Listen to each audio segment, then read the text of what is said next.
touch to click. In this video, I'll show you how to convert a PDF to XML, so you can easily transform your PDF data into a structured XML format.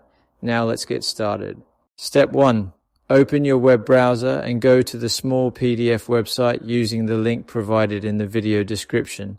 This site allows you to convert PDF files into different formats safely and quickly. Step 2. Click the upload button on the website and select your PDF file from your computer. Uploading is important because the tool needs your file to start the conversion. Step 3. Click the Convert button to begin processing your PDF into XML format.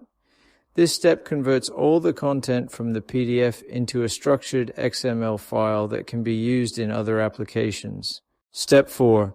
Once the conversion is finished, click the Download button to save the converted XML file to your device. Make sure to check the file location so you can find it easily. Step 5. Extract the downloaded zip file if needed to access your XML file. This ensures all converted data is available and ready to use in your projects or applications. Thanks for watching, and don't forget to subscribe to Touch to Click for more helpful tutorials.